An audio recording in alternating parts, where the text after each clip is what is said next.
Welcome to DeKalb Talks Tourism. This is going to be an unbelievably special show for me because we're going to tie in coffee, cold brew coffee, which is going to be something I'm going to learn about today because I've found out now that's not iced coffee, and soccer. So with us, we have two guests in our room, Anthony Catalano. Catalano, with Greek, I got to get this right, Catalano, and Dale Hughes. Welcome to the show. You know, for the last 30 minutes or so, we've been talking one of my passions, coffee. So what we can do is just pick up from there. But welcome. Tell us a little bit about yourself, and then let's get into the fun, coffee. Well, I'm Dale. I'm a native Georgian. I'm from Southwest Georgia, but I came to Atlanta, to Emory in 1979, and I never left. And I've had about 3 different careers, and the career I'm in right now is coffee. We're in the coffee business. We roast our coffee. We're a local craft producer. We have it in a lot of different locations, stores, some retail stores that we own, other people's retail stores, and I have a passion for coffee. And the reason I have a passion for coffee was because in 2012, when I was thinking about what's going to be the next thing I do as I grow up, and I say that laughingly since I'm 64, what's the next thing I'm going to do when I grow up? I said, you know what? I think that we as communities, people, businesses need to learn how to come together. And if I wanted to get to know you, what is the one thing I say to you? What's that idiom? What's the thing I say to you? And you know what I mean. I just look at you and I say, hey, let's grab a cup of coffee. Yep. And you know immediately, whether you drink coffee, water, or tea, that I want to get to know you. Right. So in 2012, I said, you know what? I don't know a thing about coffee, but I'm forming a company, and we're calling it Common Grounds Coffee. And out of Common Grounds Coffee, we've developed a lot of brands, which includes the Apotheos brand that we're going to talk some today about with the soccer. And it includes some of our other brands that we either white label or toll roast or that we put out, like our Champions brand or our just different brands where we try to use it and the power of community to help each other. And so in 2012, I said, I'm going to learn about coffee. And I went about trying to find the best coffee roasters in Atlanta. I found one in DeKalb, and I learned everything I could from them. And then as I'm drinking all that coffee, and I brought you some today, too. I don't know if you paid attention to it, but it's from our bakery. I said, you know what, we better have a bakery, too. So we got where's the bakery? Bakery's in Marietta, but we also have locations, and it sells throughout Atlanta as well. And we're a pretty well-known bakery. We've got a lot of celebrities that call us for their high-end cakes, and we can do anything. We can do it from if you just walk in and want a good snack to if you want to have Freddie Falcon on the, well, I don't know what it was, 75th anniversary recently. We did Freddie Falcon in a cake form for the Falcons. That's cool. So, but I'll tell you about coffee, and when you're ready, I'm going to fill a cup up for you with some cold brew, and I'll get into that if you want me to. Definitely. I know we met when you told us about your professional soccer team, but tell us about yourself. Yeah, sure. I'm originally from a small town in Virginia called Lynchburg, Virginia, and kind of trickled my way down to the south. I played at Elon University in North Carolina, and then I was fortunate I had a professional soccer career with starting with the Charleston Battery.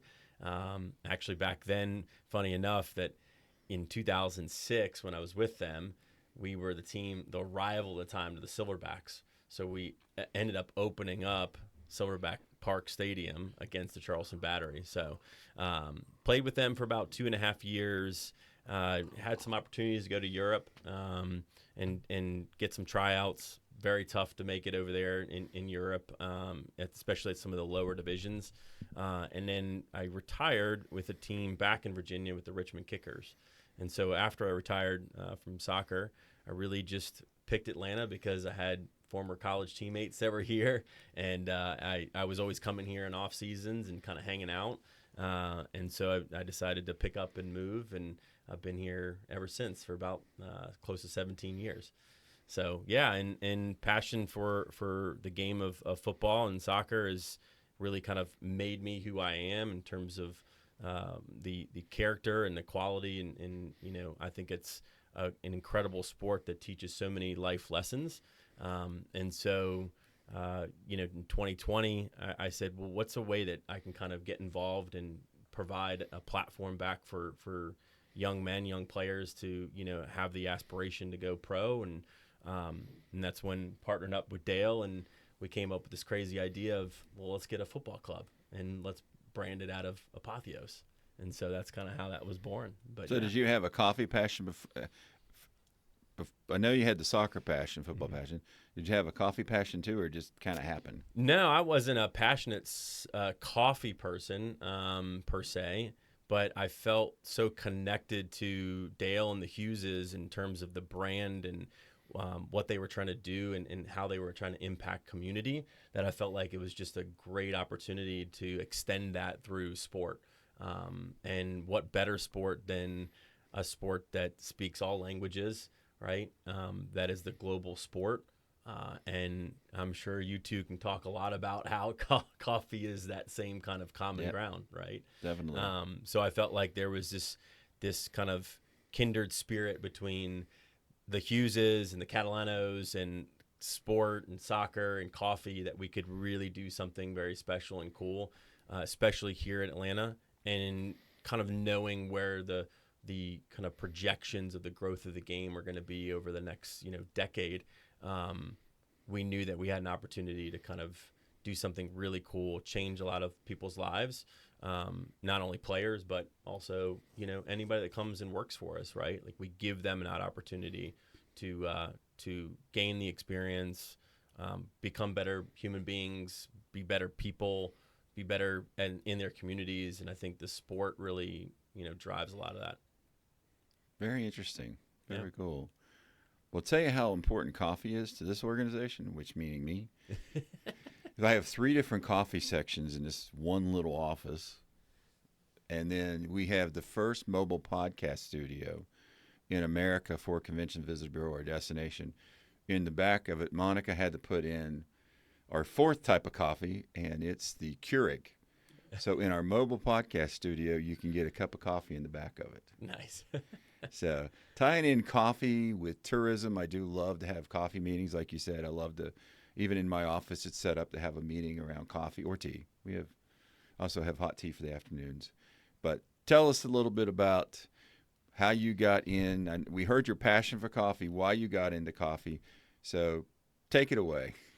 Well, it goes back to 2012, then I'll bring it forward to now. And in the period between now and going back to 2012, when I met the Catalanos, I went up to Lynchburg, and I was looking at some downtown redevelopment they were doing there. And why that's important is, as I look at what we're doing with our roastery and where we're set up now, we're in a historic church. It's a church that's been converted to a new use, an 1800s church.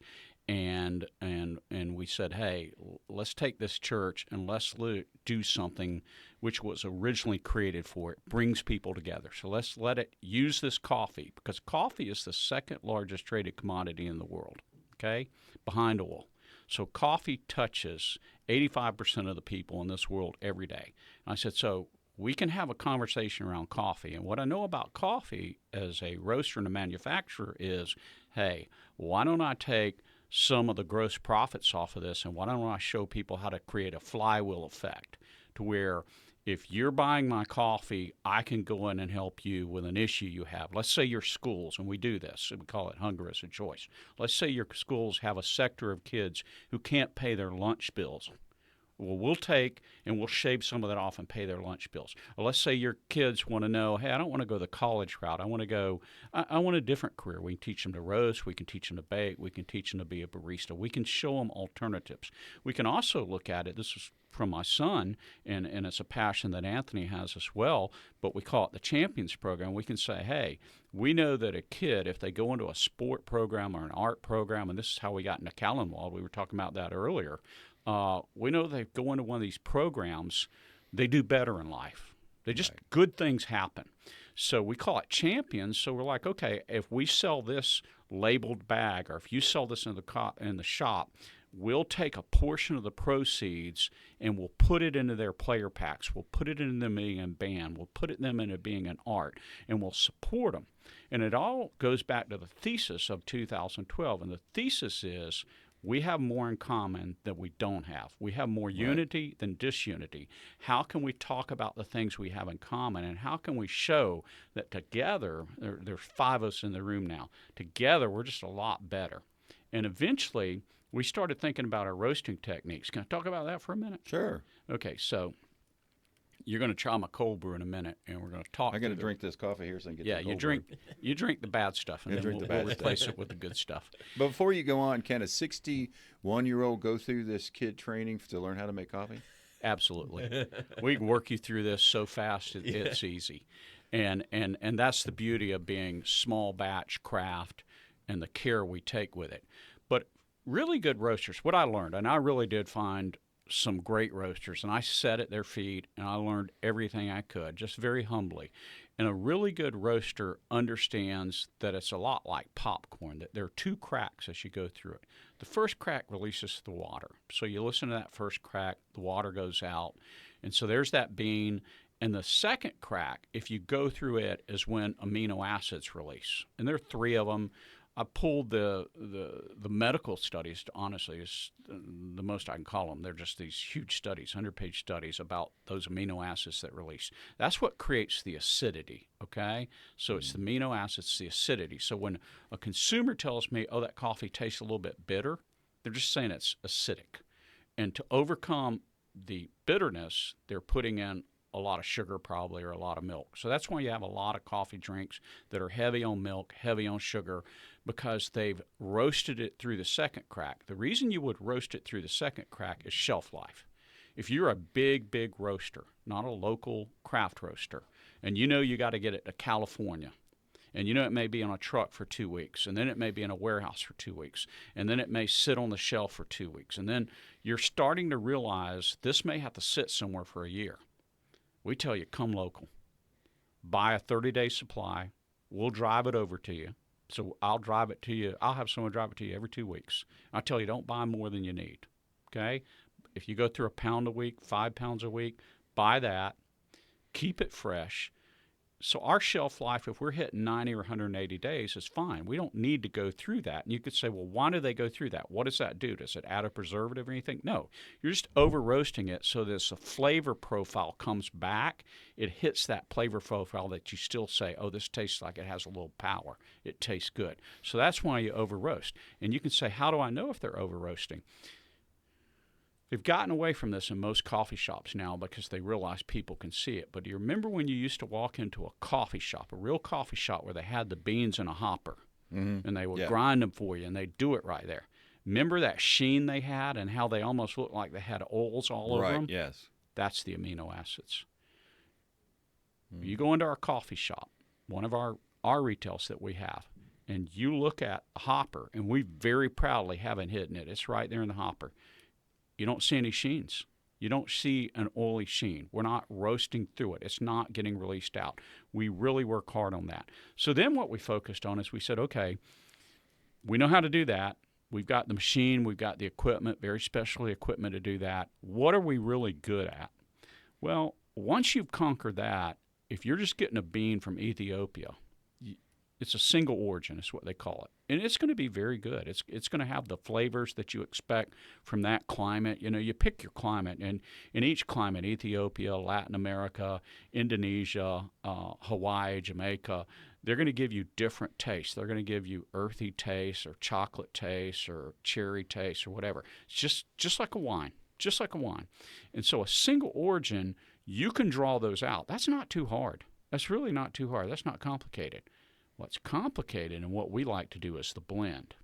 So you take something from Ethiopia, you take one from Indonesia that has a lot of citrus, you take something from Latin America, so you got fruit, you got earthy, and you add the tones together. And now as you drink that blend, you get a little citrus, you get a little wild cherry, you get a little earthy or chocolate, and you blend them. And then all of a sudden, and it hit us, and it was one of those things that I immediately, my first career was law, so I immediately said, trademark it. But we call it being bolder, brighter, better together. We take 3 beans from 3 different countries around the world. Individually, they're okay. You drink them. You get that single origin. Blended together, they're bolder, brighter, better together. Now think about the mission of Common Grounds and what I told you, what it is. And then why Anthony came to me and he said, Dale, Dad and I, his dad, we want to partner with you. We're thinking about this. I think that was about a 30-second conversation when he told me about soccer. I said, we're bolder, brighter, better together. Soccer's the perfect sport for that. You can't win if you're not bolder, brighter, better together. If those 11 players think one of them's going to win it for them, then they're a fool. They're a single origin and they're going to lose.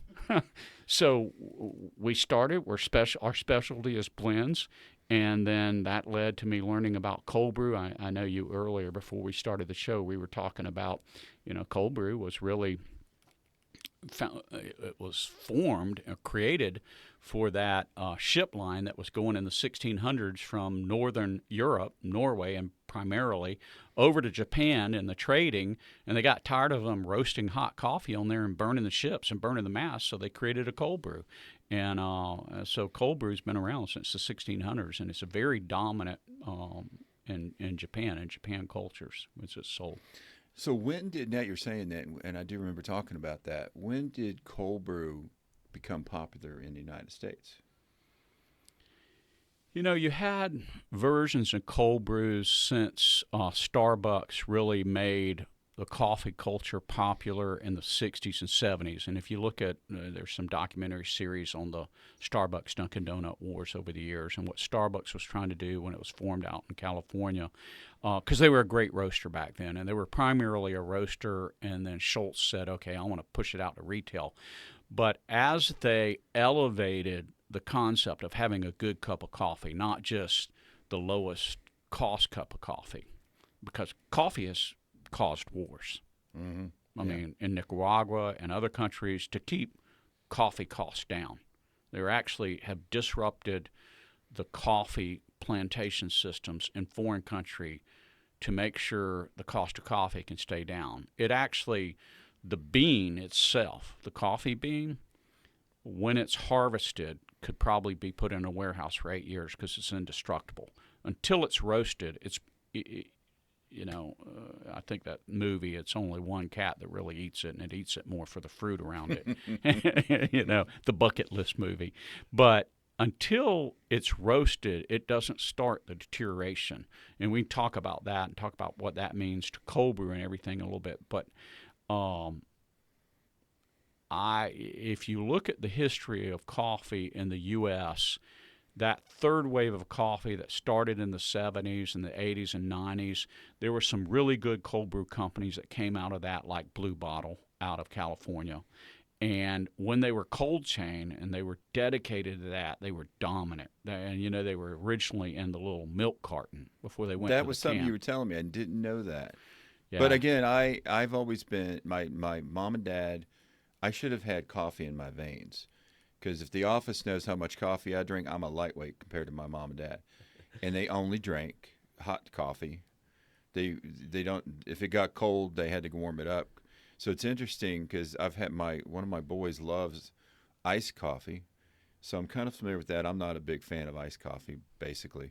But I'm so excited because I've really basically never had cold brew. Like I did, I tried one or two and didn't like those. So this is going to be so exciting for me to try the cold brew with it. But you're very much correct. It is a way to bring people together. Yeah. So with the coffee, we're very excited that we have a professional soccer team here in DeKalb, Silverback Stadium. I guess you can go watch soccer and drink coffee. I'm assuming. Absolutely. Yes, so you automatically make more of a reason for me to want to come. Perfect. So tell us a little bit about the team, and you've been around you moved here this year. We moved last season. Yep. So last year was our first year in Silverback Park Stadium, but our first 2 seasons were in Kennesaw, where the coffee company is. So we kind of the inception of the club was there, and I think really strategically we knew that there was this great opportunity to move into Silverback Park Stadium. There was something missing.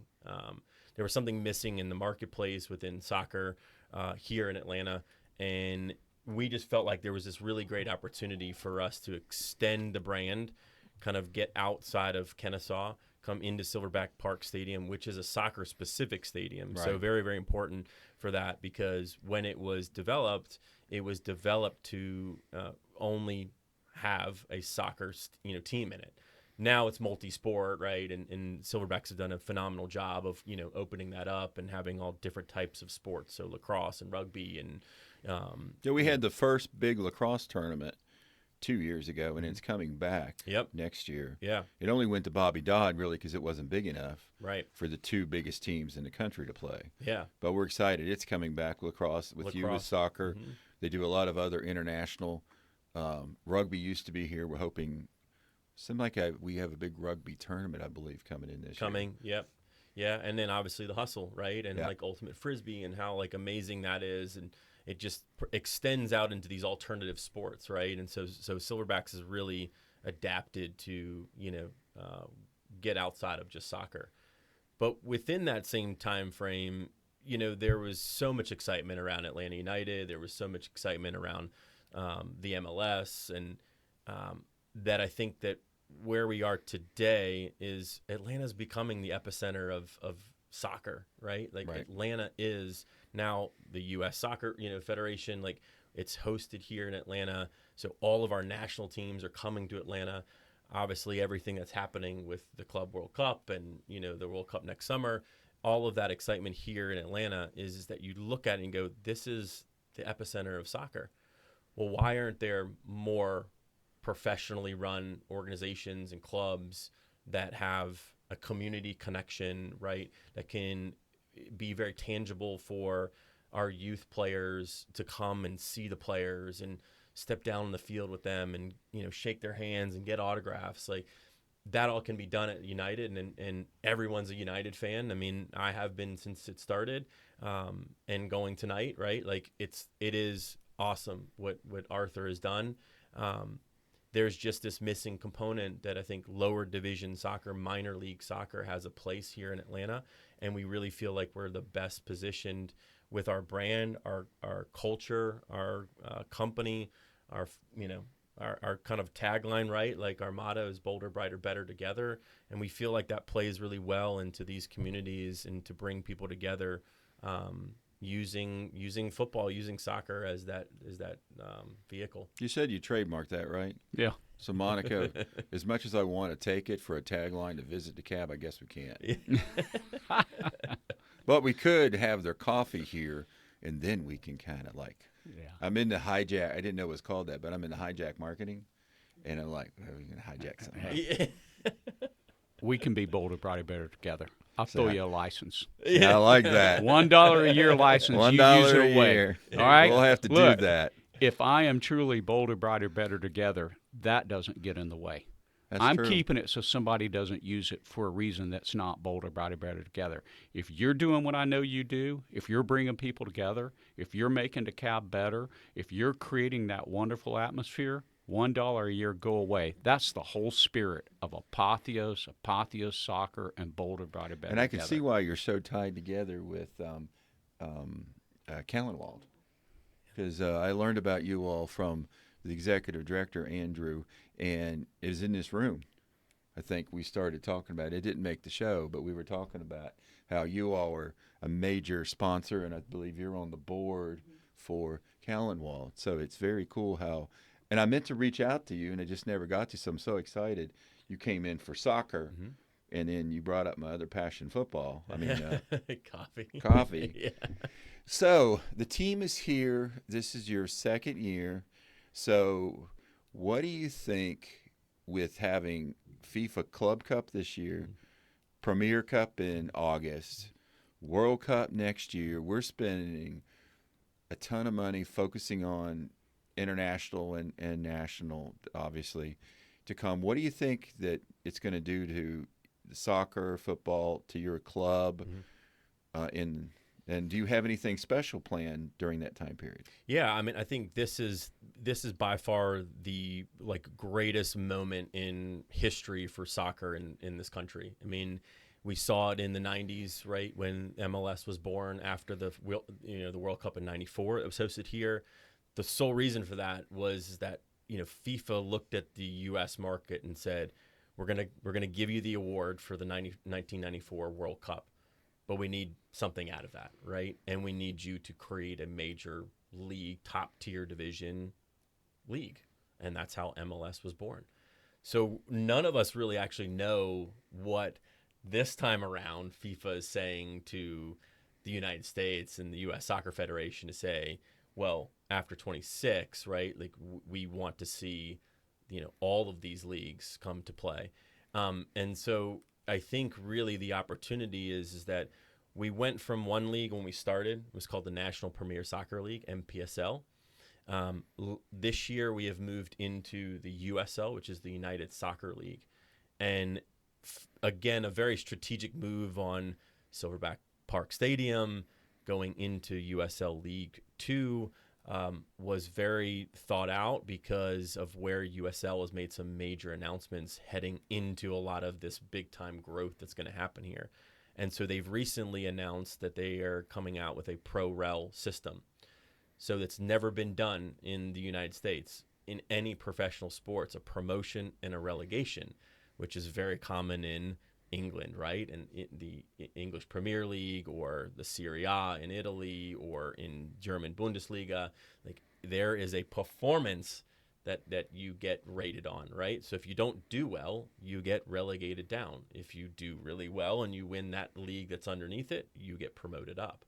Wow. And so we feel that, again, our club is very well positioned for that growth and ready for that growth, because if the USL is investing into that and backing that, and we're going to see a lot of markets come really open up here after 26, that I think you're going to have a huge range of leagues that you can, by performance, start to elevate yourself. Now, have you all thought about, because I know Arthur Blank is trying to bring a women's professional team. Have you all thought about, in your league, bringing a women's professional soccer team? Absolutely, yeah. So USL, a part of our franchise agreement with them is that we have the rights both to our men's and our women's. So our goal has always been is that we want to continue to expand the game. And the game is meant for everybody. So that means our young athletes, our male athletes, as well as our women athletes. So we want to be able to expand out and have a women's team in the future. And we have the right league that provides that product for us to be able to do that in the future. Now, we're the host for Oglethorpe Soccer. Do you do anything with them? Not directly, no, but I know John, and John's such an iconic soccer figure here in Atlanta and Oglethorpe. And actually, funny enough, John was at the Charleston Battery right before he came to the Silverback. So I was a pro at the Battery right after him. But no, John's great, and he's done an amazing job with Oglethorpe and the men's program there. And we look to strengthen kind of all of our partnerships.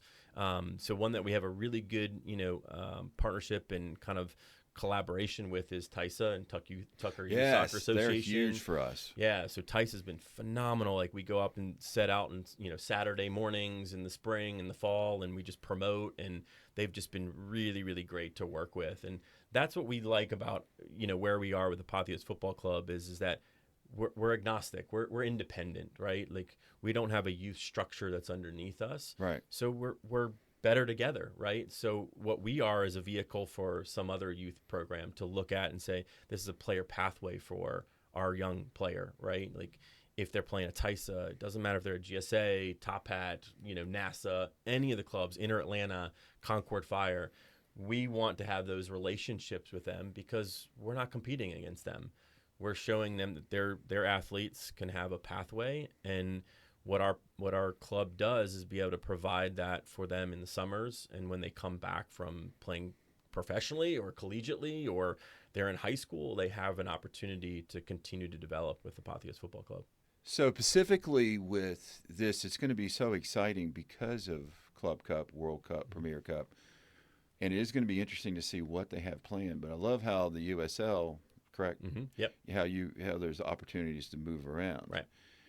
But taking advantage of this happening, not so much like in a week or so, but like building up to next year, we're looking at activities that we can have from all of our different cities and clubs, and also Are you looking at, or is it not really the time to do that? Are you looking at something special that you could do during World Cup, or is that everybody just needs to like go over and see the games? Yeah. Well, funny enough, in 2014, I was a part of a group that hosted the largest World Cup viewing party in Brookhaven for the U.S. Portugal game. Well, congratulations. You just got added to our Global Sport Committee. We actually have a DeKalb Global Sport advisory board set up for that type of thing. So congratulations, you're a new member. Yeah, and so yes, I'm a resident of Decatur, and so I love seeing that the city of Decatur is getting behind the Watch Fest, right? So I think anything that kind of promotes the growth of the game just from viewership, right, and getting kids to watch the game at any level is just good for the sport. We hope to participate in that. There's nothing active that we're looking at. That may be something that we have an opportunity with Silverbacks to partner with them on, because I think, again, just anything that gets kids out in front of the biggest game in the world and seeing these athletes, the better, because they're going to want to play. They're going to start at younger ages. They have something to look up to, all right? And I think that just is good for Have you heard of drone soccer? Drone soccer. Yeah, it was so interesting. Several weeks ago, there's a event called Stonecrest Fest. Okay. And she is huge. The promoter or owner of Stonecrest Fest has brought in drone soccer.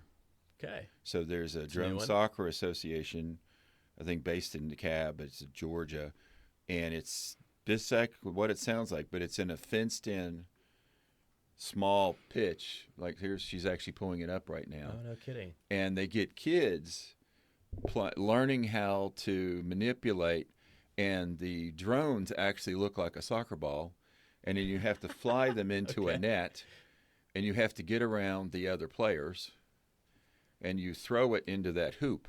Wow.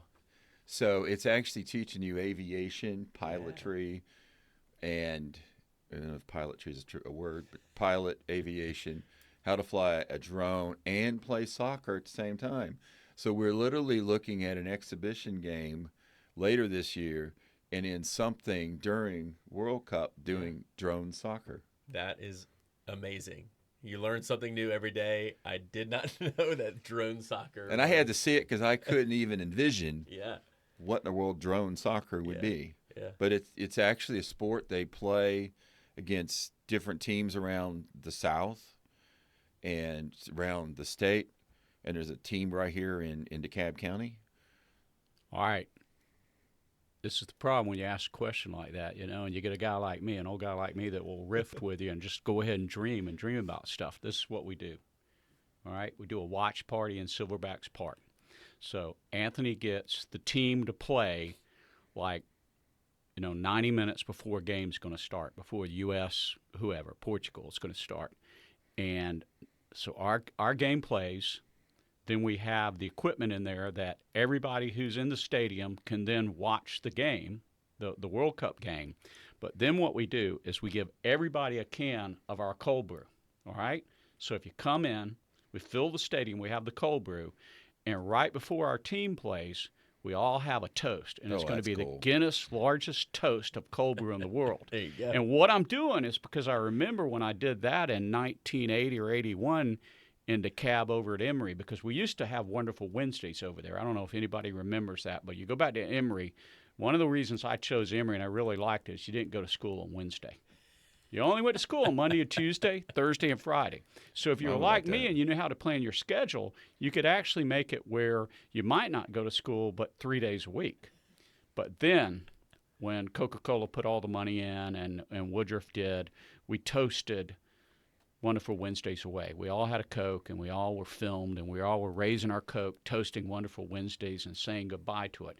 But we will say hello to World Cup soccer, toasting it with a can, a cold can. I like that. When we do it. Let's pull it off. I like Let's that pull it idea. off. It will be the most attended event outside of going down to Mercedes-Benz, the most attentive event in Atlanta.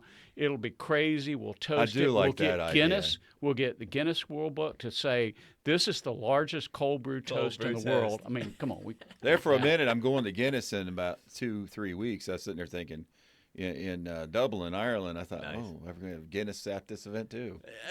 Well, we get into that. Our cold brews, by the way, are so smooth that they really, in our location at West Peachtree, our cold brews are so smooth that they are used with cocktails a lot. Really? Oh, yeah. They're very smooth. They're very popular. We're in Truist Park. We're in locations in Atlanta. A lot of bars and other places use it because it's a very good mixer. It's so smooth. And it goes to that low acidity. All right. We got to get into Go in it. my office and grab another cup, please. No, I got you a cup right here. We got tasting cups. That's right. All right, so what I'm doing here, the cold brew process we use. So you've heard about the roast. Yep. So there's two enemies to coffee. So I want you to know what the enemies are so you can boo them if they The walk in the second room. crack. Yeah. Right. And The that's second crack. because heat. Oh. Thanks. So that's heat. So the first enemy is heat. But you have to use heat to extract the flavor out of it. So you just control the heat there, but you only want to apply it one time. So that's why I was saying when Blue Bottle moved from purely cold chain to pasteurizing it so that it could be sent anywhere and have a long shelf life, you're introducing a second heat. So think about it. You roast the first time, but what they were doing is they're cold brewing. It's what we do. We put it in a bright tank, just like beer, a beer bright tank. And ours is glycol chilled. So for 24 hours, we have the beans that we've roasted with only going through the first crack sitting in there. They extract all the flavors for 24 hours. No additional heat is applied. It goes in here. So heat's your first enemy. You want to use it correctly. So that's why when we roast low acid. But because you're then going to put it in a Keurig or do a pour over or do a French press or however you do it, to get your ultimate hot cup of coffee. Because you're doing that, you're applying a second heat. But we understand that. We control that. You just need not go crazy with that pour over or that French press or whatever you're doing there. But we can control that as we roast it. With the cold brew, it's going to be even purer because there's no second heat introduced to it.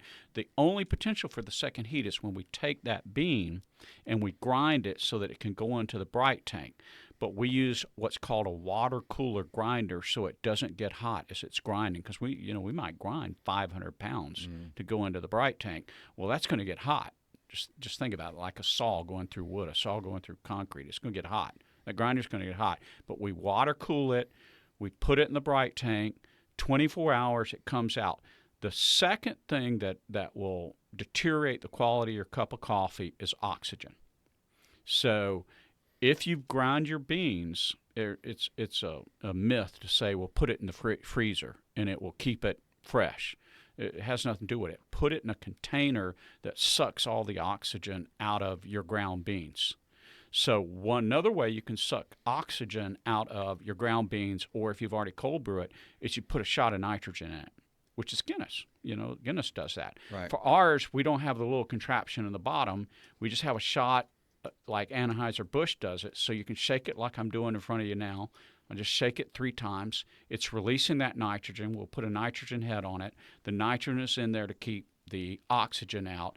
We also shoot a dose of nitrogen into any bag we seal of our beans, our roasted beans, because, again, we're trying to help you 2 ways. Low heat, keep the oxygen. Those are your 2 enemies. So as you think about coffee and you're preparing coffee, however you're doing it, fight your enemies. Now I'm going crazy because Starbucks, to me, has a very... I think they're famous for a burnt taste. Yes. Is that because they've already brewed it, they've already heated it twice, then when you're making it, you're heating it the third time? It's 4 problems there. You've done that twice, you're heating it again, and you want to have a long shelf life because they may have to manufacture that, roast it in California. It comes to Georgia. It may be 6 months before you're consuming it. So they're over roasting it because flavor, from the minute you roast, the flavor's deteriorating. Even mine, the flavor's deteriorating.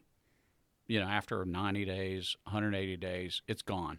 It's going to taste very diluted. So they over roasted it. So if you buy it at 360 days, it still tastes like it has a little strength. Okay, because So it is such a. I mean, I still drink Starbucks, but it's got that like over roasted taste. See the little head going up on it there? Yeah. All right. Now what I want So you I'm to not do, drinking beer right now, right? No, you're not drinking beer. What I want you to do is smell it. So it's just like a wine. Smell it. Can you smell the coffee forward? Can you smell the coffee? Mm-hmm.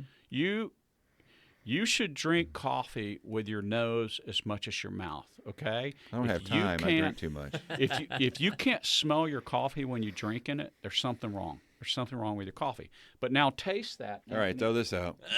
We'll get rid of this coffee anymore. So what we're doing is we're doing a purist here. So this is our foundational blend. This is a blend. God, I wish I'd had Dr. Kim. One of my professors, and he's on our board, is a coffee certified coffee guy, whatever that is. And I should have had him here today. Q-rated. He's Q-rated. Yeah. There's only I don't know how many there are now, but about 300 in the U.S. Well, he is. We use Q-rated buyers. So when you were asking the organic question earlier and the fair trade, we don't buy our coffee beans unless it's through a Q-rated buyer. So I thought about doing that as much as I drink coffee. And I swear, everybody laughs at me. Hot coffee will cool you down or cool me down. Everybody says it's not true, but my dad taught me that. Interesting. So now you should be getting just a pure, low-acid, just smooth taste in this. And it's a blend. And you should be tasting all of those beans.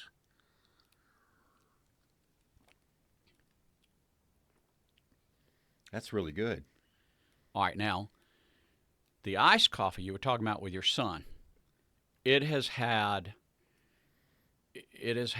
2 heat applications to it at a minimum. The first time it was roasted, then when the hot coffee was made, and then it was immediately thrown into a cold bath. The cold bath didn't change the fact it's already been burned twice. I'm going to give you a little more of this, but then we're going to go to some flavors because I want you to see what can happen when you do your base right.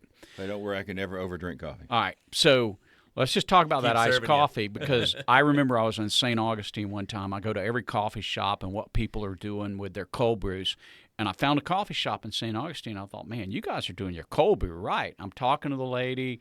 We're drinking it. I'm saying, you're really doing your cold brew right. How do you do it? She took me back there, and I'm like, you're doing it right. It was very small batch. And then I said, I'd like to take some with me on the road. And so she dropped some ice in it. And I said, whoa, what are you doing? She goes, I'm putting some ice in it because it's hot outside, and I want to keep it cold for you. I said, you put real ice in it. She goes, I know. I said, well, this is like whiskey. I said, if you put ice in it, you're diluting it. I said, your ice cubes should be cold brew ice cubes. She goes, oh, my God, you're right. I said, or you should have that into your equation. You already know the dilution, and the dilution doesn't impact it. So a lot of times when we're putting together drinks, so if you go into our shops and we're putting ice in it, we've already factored in the dilution, like how much dilution will occur. You're drinking it in its purest form. So what did I name this can? Cold brew coffee purist. Purist. This is the Pretty purest cool. form. This is the foundation. So we say the purist is the foundation for everything. I can do this blend for you in a roaster. It will be I like this your incredible. idea of the coffee as ice. Yeah, you have to, because otherwise you're going to do like a whiskey drinker does. So I have 2 vices, coffee and whiskey. But You should have been on our first unveiling of bourbon we did at Distillery of Modern Art. Yes, they're great. So this here, if you want to introduce ice to it, what you need to do is really think about that dilution. But now, go ahead and drink the purest because I'm going to let you pick. I'm going to tell you the flavors to pick from. This can be interesting because I don't like flavored coffee. I know, It's but hazelnut I want you to see if the flavor. is different.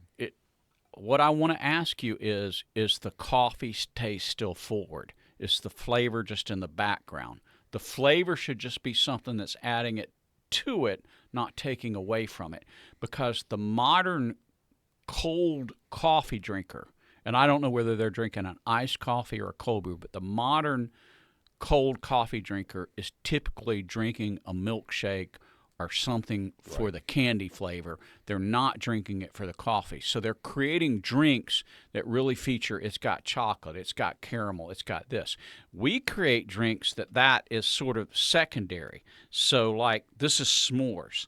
And the way we talk about the s'mores flavor is we want you to think, I'm sitting around a campfire having a nice cup of coffee. It happens to be cold coffee, and it has some flavors that reminds me of cooking a s'mores over it. Or we have the Adventurer. And the Adventurer, I want you to think it's going to taste like trail mix in your mouth with coffee. All right? Or we have French vanilla. And you know what French vanilla is, so you can taste that. Or we have a Blondie. This is our favorite. The Blondie is caramel and vanilla. That is us saying most of the cold brew drinks sold by our competitors are caramel and vanilla. So we had most people coming in saying, I love caramel and vanilla. So we made a Blondie. But it's secondary to the coffee forward. So now you've got French vanilla, Blondie, Adventurer, or s'mores. What do y'all want? And you can have them all. What do you want? S'mores. All right, we're going to go with the s'mores.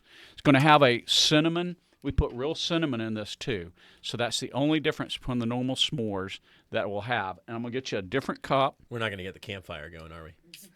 Well, we should have done this on my back porch. But I have this. I'm a huge bonfire guy.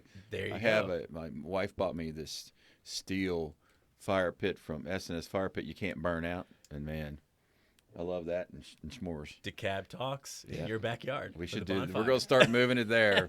So remember, just like with wine or something, I want you to smell it first because I want you to always drink with your smell, and then go forward with it. And it should not be overwhelming, and it should just have that hints of the s'mores, and it should be like, oh, I like this. Oh, and by the way, because we're low acid, and because we use this technique, I want somebody other than you, because I've already told you.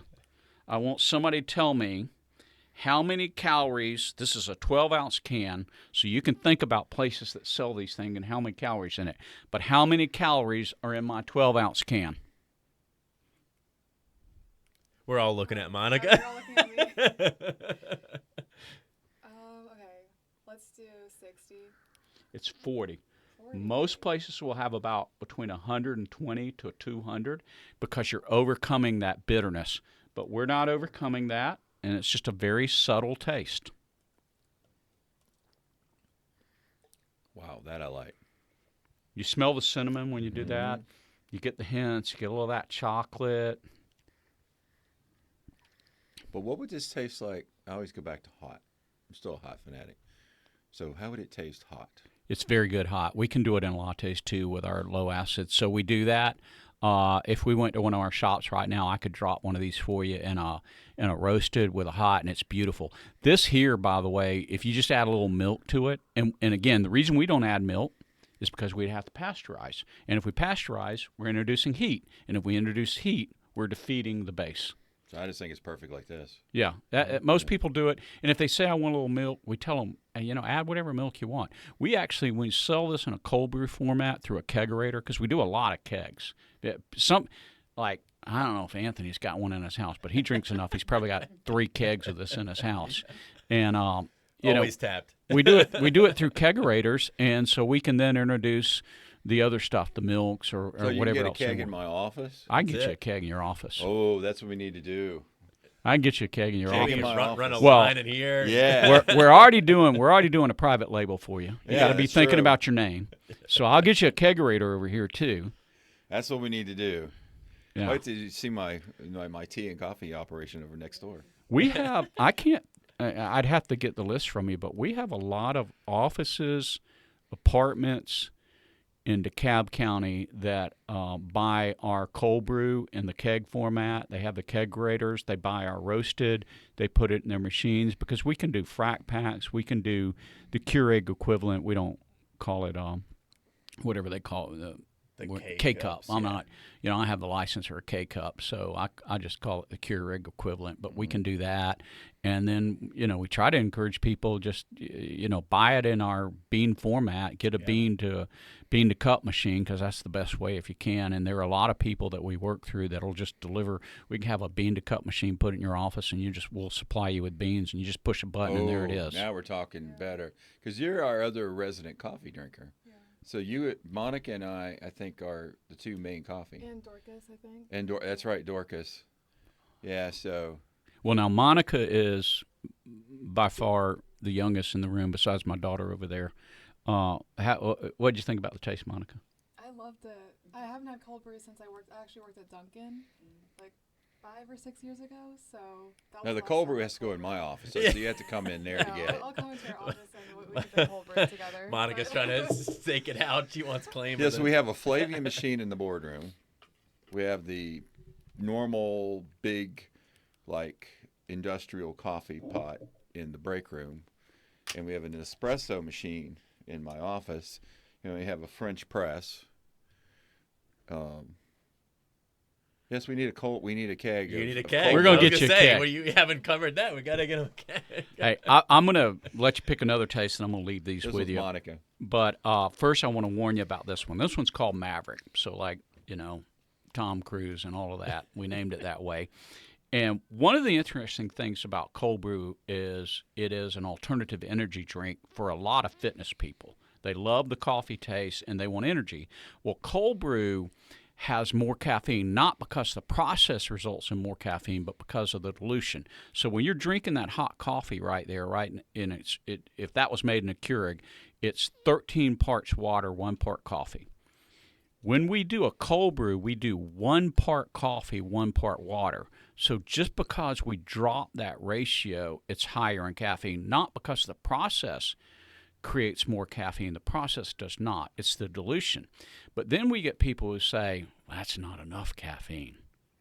I want better than 1 to 1. And that's usually those energy drink people and the fitness I'm people. not an energy drink person. Okay, well, that's where we do the Maverick, and we're about a 1.9 coffee to 1. So this is much higher in caffeine. So I'm entrusting this one to Monica. So the person, you just want to watch them run around like crazy or whatever, but also be prepared to, whatever you need to do with the CPR or something on them. This is the energy drink, okay? That's the one that if you're having a day and you're really low on energy, take a hit of that one. Take a hit of that one and you'll love it. So you need to put that in the refrigerator, keep it cold, and when you need it. All right, French vanilla, Adventurer, which remember is trail mix in the mouth, or Blondie, which is caramel and vanilla. Let's try Blondie. You said that was your most famous one, right? It's our #1 cold brew in the retail sales. People really like it. And then I'm leaving the others for y'all to put in the refrigerator and next to the Maverick. All right. And again, we've got some s'mores and some purists left right here. You put those in the refrigerator, they'll be okay up to it's open there, but they'll be okay for a while. I'd drink them before a year or two, but they'll be okay for a while. Oh, that coffee doesn't last long here. Yeah. Actually, when I was in Chicago in my office, I had to put in a coffee station because we would go through like the coffee, big urns, Yeah. several times a day because there were so many meetings in my office that I actually had to build a section to be able to have the coffee service because it was Just always ready. always ready. All right, wait. Don't drink yet. Smell. All right, everybody, we're practicing for next year World Cup. The greatest toast Greatest cold ever. brewed. Everybody, Cheers. Cheers. to DeKalb County and to Apotheos Football Club. Yasu. Hey. Go with the Salud. great name.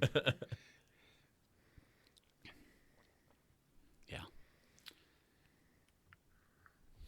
That So caramel good. really jumps out in there. It comes out, but it's still coffee forward.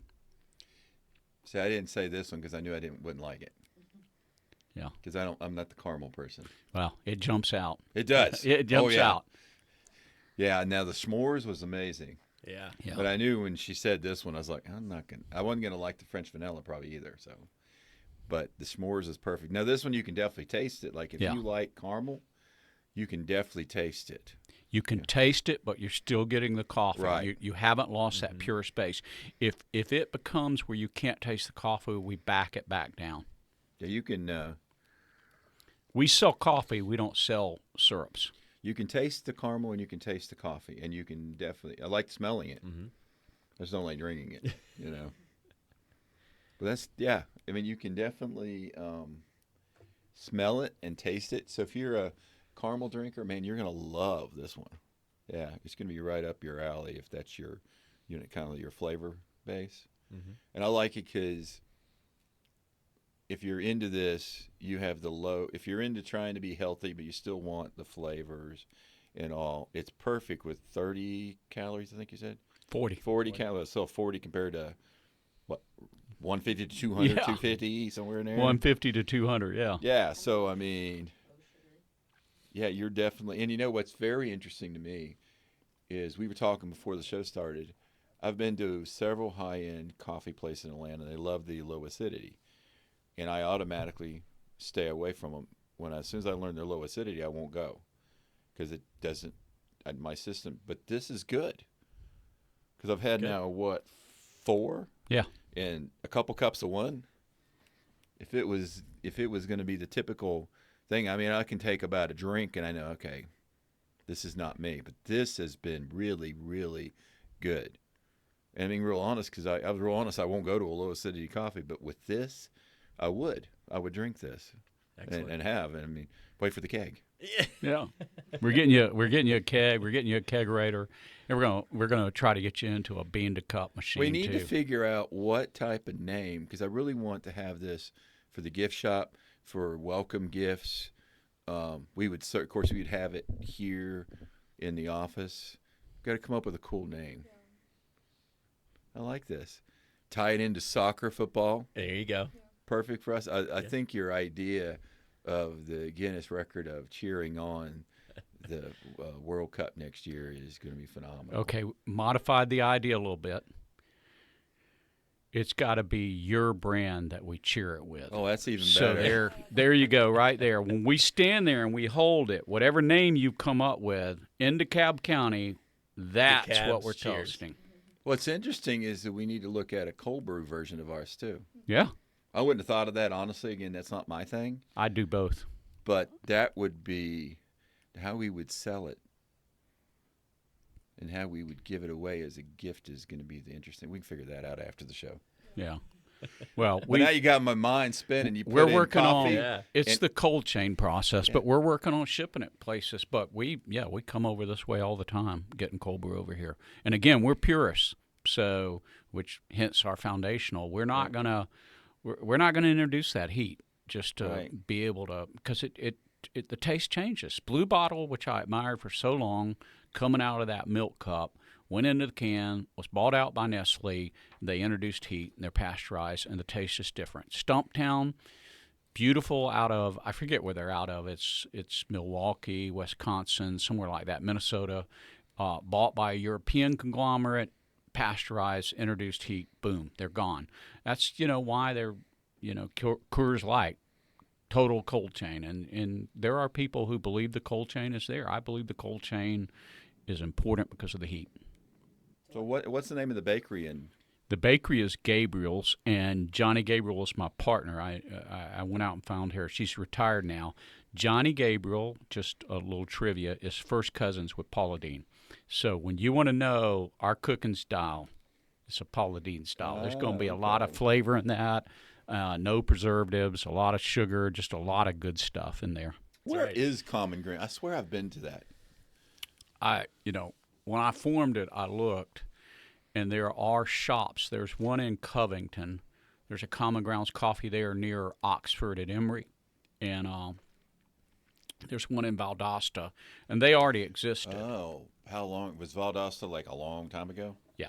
Okay, I bet you, because I lived in Valdosta quite a while ago. Yeah, it was as a soon long as you time said ago. that, it was like, okay, I've heard of that. Mm-hmm. So it's people have used that name a lot, but nobody registered it, and I There you registered go. it with the Secretary of State. Man, you like having an attorney. That's right. I'll never forget the vision, the date of the vision, September 9th, 2012. If somebody doesn't believe me, go look it up on the Secretary of State's office. That's pretty cool. So I probably need to wrap up. We've only been about, 2 hours? So before we wrap up, tell everyone where you can find the football club, and have you already started? Yep. So we're already 2 games into the season. They can go on to apotheosfc.com and look for single game tickets. Our next home match at Silverback Park is June 13th. So kind of look forward to some fun themes that we're going to do. Obviously, it's Father's Day weekend, so we're kind of prepping and preparing for that. And we're really excited about, obviously, the next home match. But we've been a little bit on a road trip here for the last we've got like 3 home or 3 away games. So June 13th will be the next time that we're back at Silverback Park. And then obviously follow us on all of our socials, Apotheos FC, and you can find out more about the club. And you can buy tickets at the website. Yep, buy single game tickets on the website, and you can obviously buy tickets at the door. So it's $15 and $12 at the door. It's $10 and $8 at online if you get them in advance.